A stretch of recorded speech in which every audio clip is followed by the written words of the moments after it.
low quality data is not bad data, right? It's just differences in technical issues, basically, right? In the end of the day. And it can actually help to still have them in the public domain, but to flag them. Only with that kind of data we can learn more about these technical issues.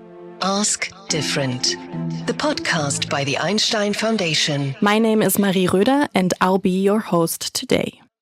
Do you like detective stories? I sure hope you do, because we have one for you today.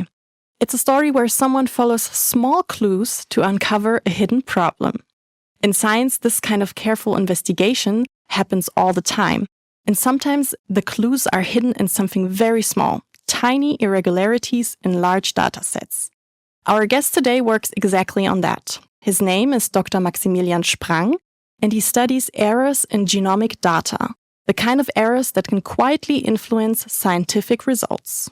Max recently received the Einstein Foundation Early Career Award 2025, which comes with €100,000 to support his research. Congratulations and welcome to Ask Different. Gute, and thanks for the kind introduction and the congratulations. So Max, you are 31 years old and already doing award-winning research.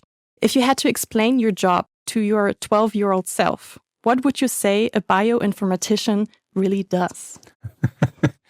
A bioinformatician obviously looks a lot into the screen, right, and sits around a lot. So you need to do some sports next to that, otherwise your back will hurt.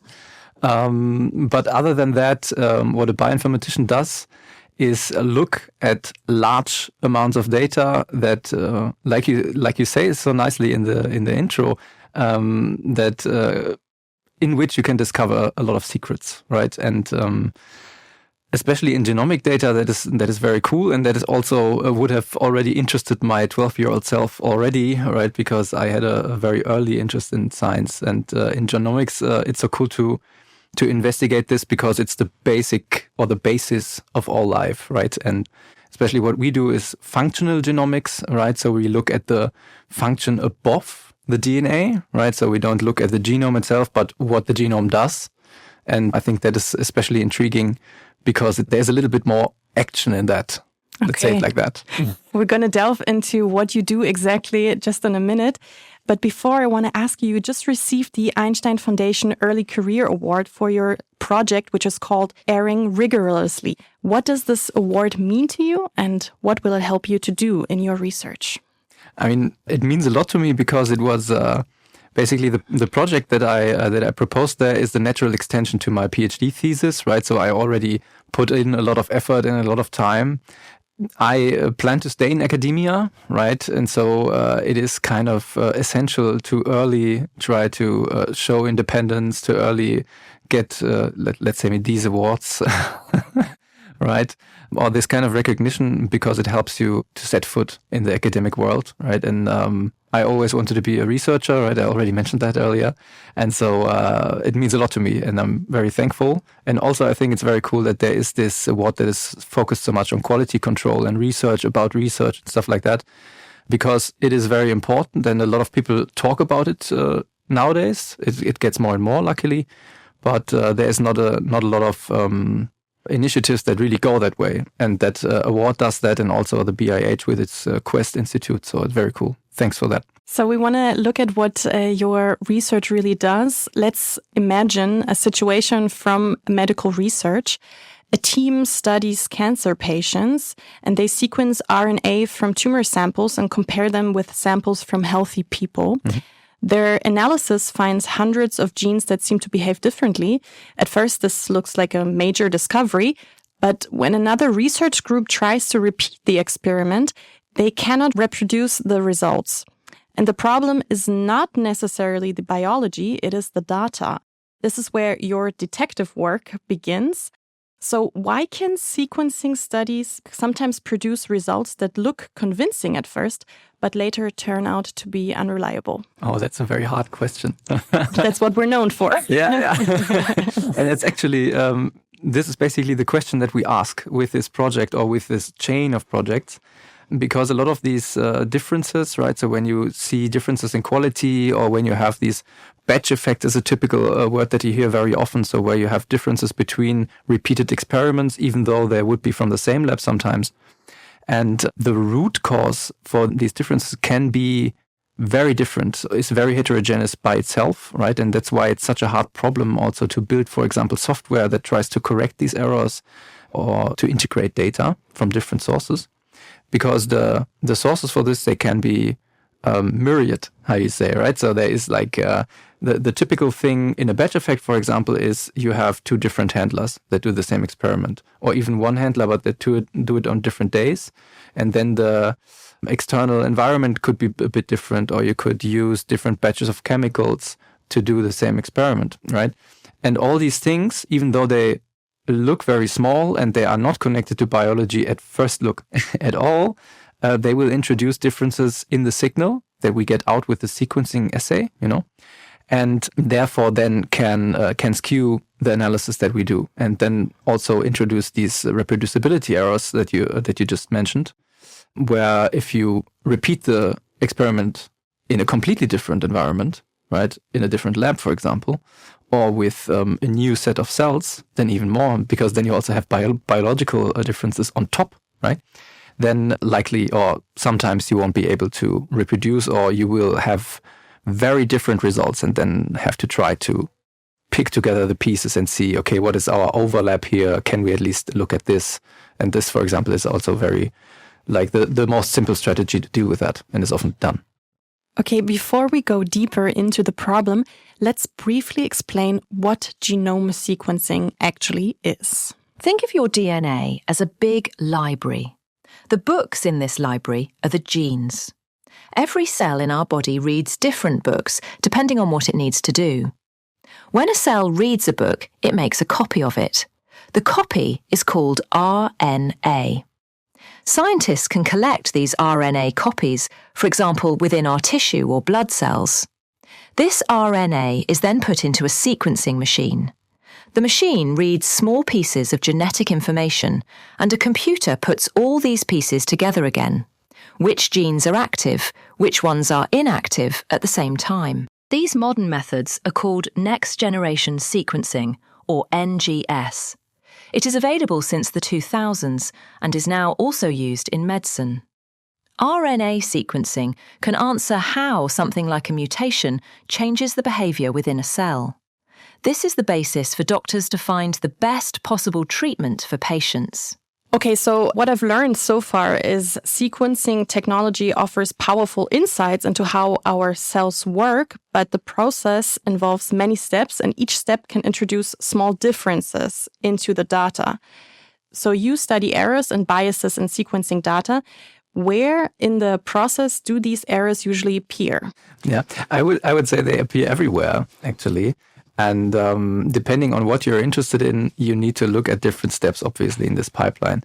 And what we are interested now is really in the source of these quality differences. So in one of our paper, we call it quality imbalance, right? So it's basically also a kind of technical artifact, so similar to these batch effects that I just talked about, but it's rooted in difference in quality. And also for these batch effects, so rooted in difference of handlers or difference of chemicals, right? You need to really go back full to the wet lab, right? And we do this by using cell culture experiments, because there you have a lot of control, and also cell culture is just cells, right? It would be ethically quite questionable to use like an animal model for error research, right? And so cell culture is the optimal way for us to do this. And then in the cell culture, we really try to change relatively basic things. So for example, when you have a cell culture, you can imagine a flask. And in this flask, there is some medium, so just some water with nutrients that the cells swim in, right? Or rather, they sit on the bottom. And when you have a cell culture, then you need to keep the cells alive and well, right? And so what you do is sometimes you have to split the cells. So you put them apart and just put a part of that back in a new flask, right? Because otherwise they overgrow. And so what we do is that we do this quite often. So that's called passage. So we increase the passage to see like how long can we actually play this game until they change, right? So, and there is already, in this direction, there's already some research has being done that we will also take into consideration. And then what you can also do is when you do this split, you can put more cells in that you normally would so that they overgrow faster. And then you can take them. So that's another error, right? So you have by accident let them overgrown. But for example, it wasn't recognized during the wet lab procedures, right? And so it was sequenced, right? And this also happens sometimes. And then what we also will do, we will directly interfere with the RNA. So normally when you do a cell culture experiment, right, you culture your cells, you treat them, for example, with a treatment, or you have a knockout or something like that. Then you get them out and you get the RNA out and then you put the RNA into a sequencer. Yeah. So there are some steps in between, right? So you need to translate the RNA into DNA and stuff like that. But let's keep it simple, right? So we just put the RNA into the sequencer and get this sequence out.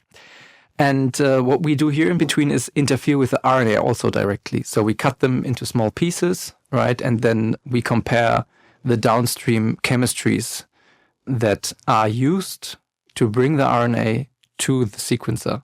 I'm already getting quite technical now. I'm aware of that, right? But I wanted to give like a little in-depth look at what we plan to do, let's say like that. Mm-hmm.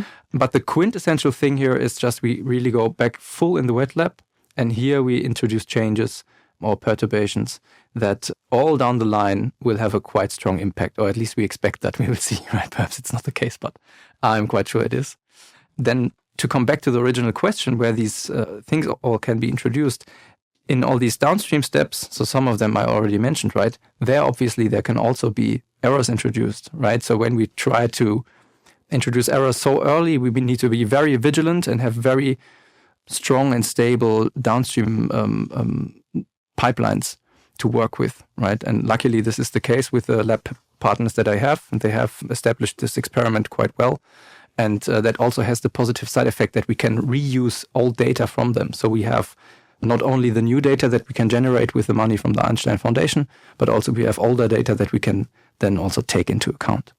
And you and your colleagues, you analyzed many published clinical RNA sequencing datasets, and you found that about 35% of the studies showed quality imbalances. Yes.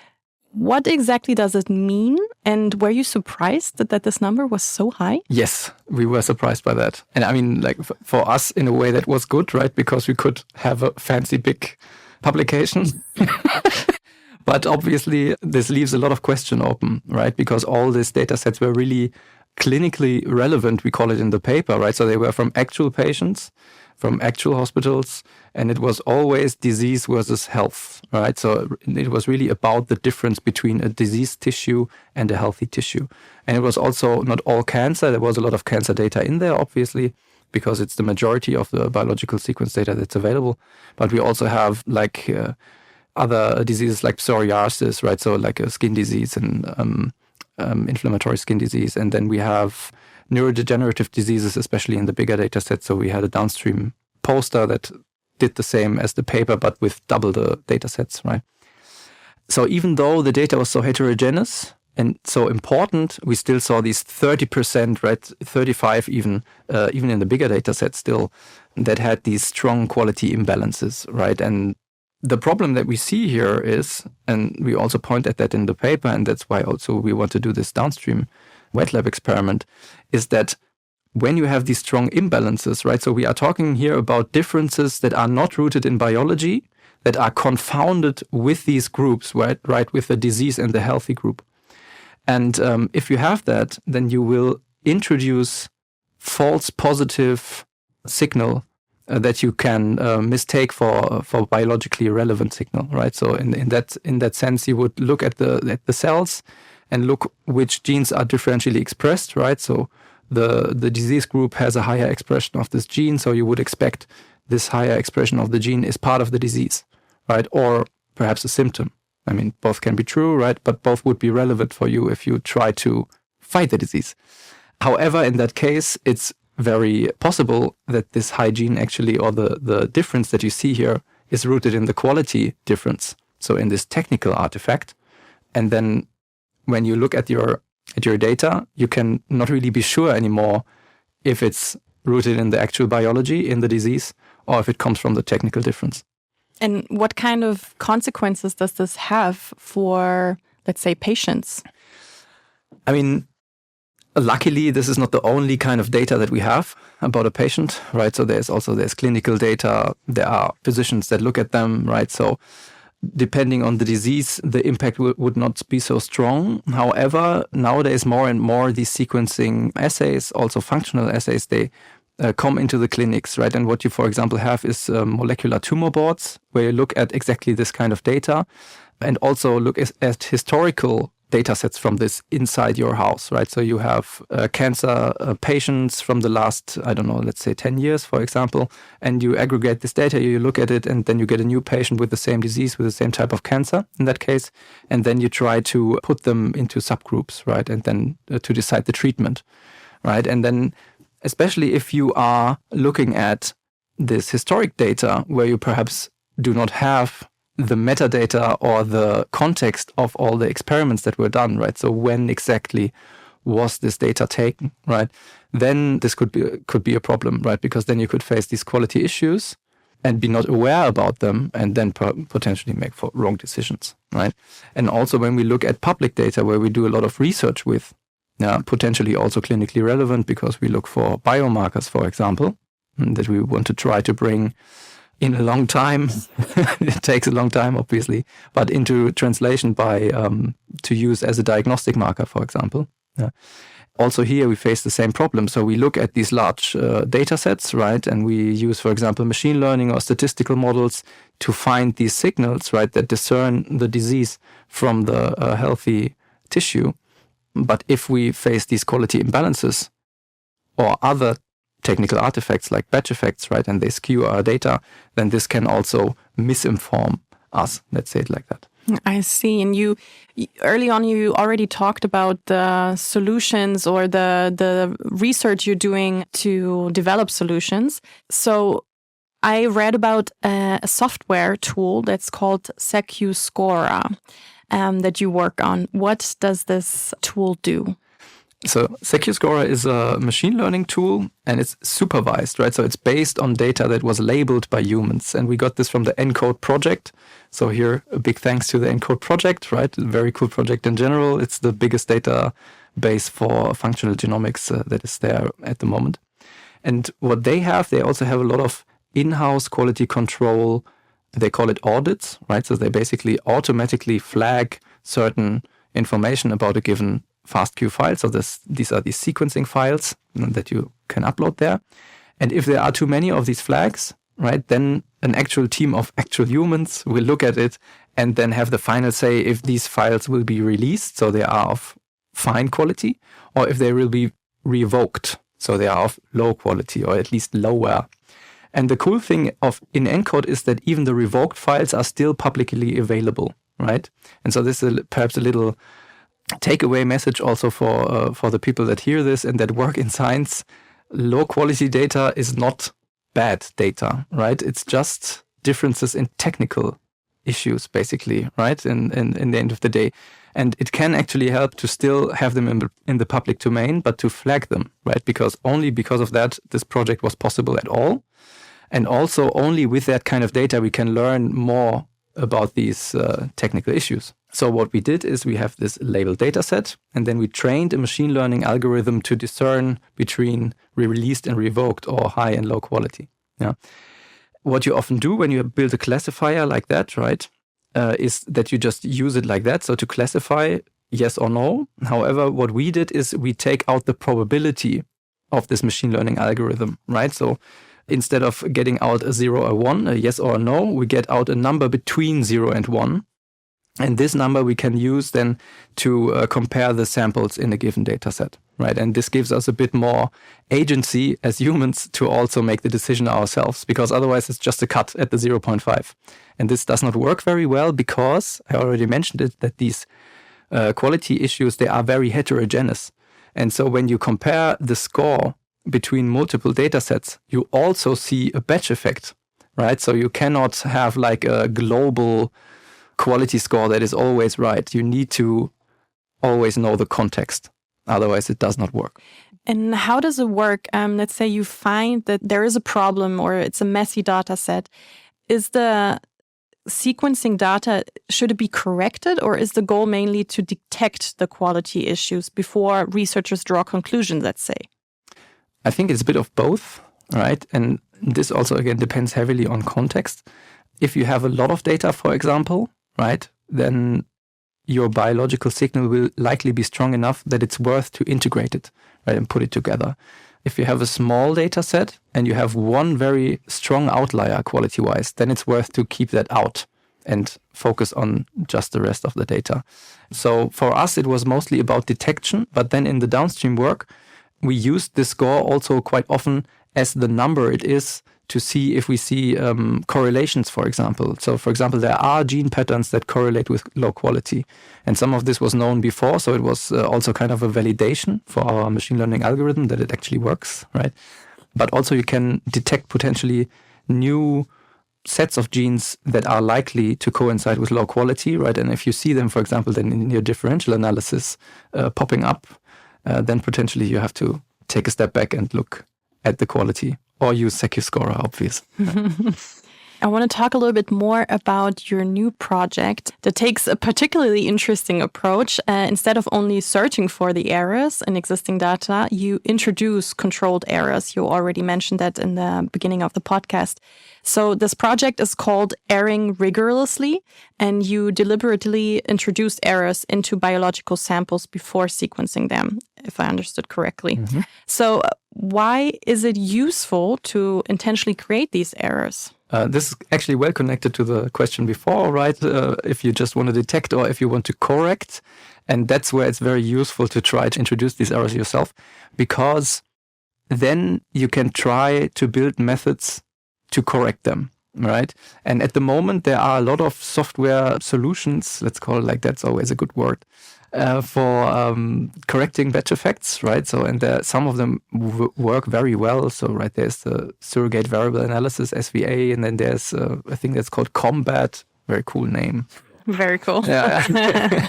And the thing is, these things work quite well, but they are, again, dependent on context. And here we are again at this fuzziness or heterogeneous problem of these technical artifacts, because even these very good softwares that are around for years, at least in part for now, they will fail in certain experiments. And it's not really clear why.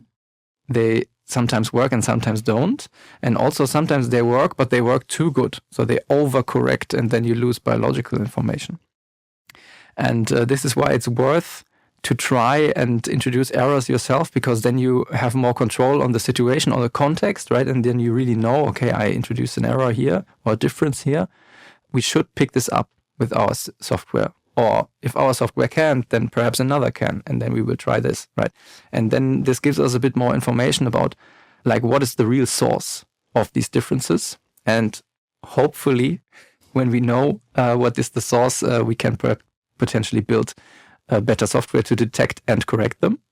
Or we can try to improve the wet lab pipeline, right? Make it more robust at certain time points where we know they are very critical for the quality, or it's very easy here to introduce a batch effect or stuff like that. And what can science more broadly, let's say, learn from studying errors or mistakes?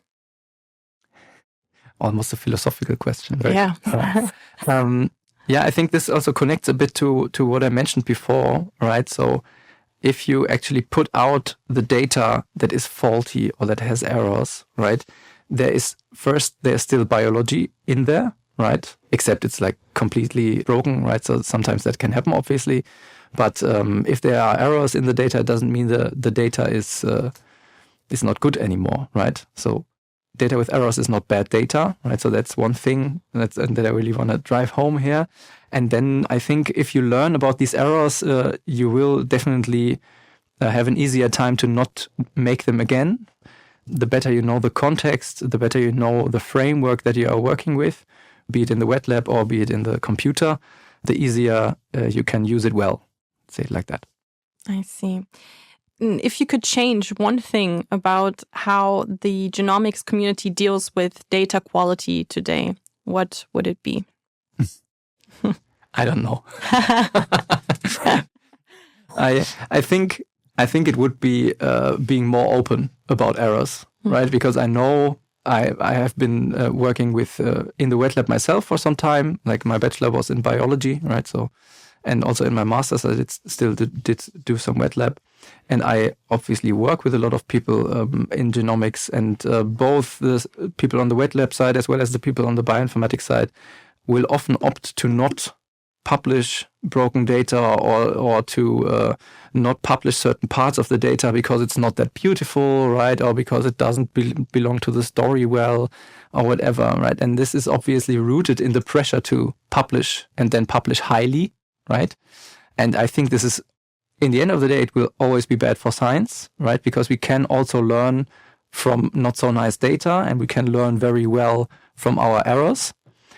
If I could wish for something, then I would wish for less pressure to do exactly that, right? To be more open and to be also more transparent about errors and failures.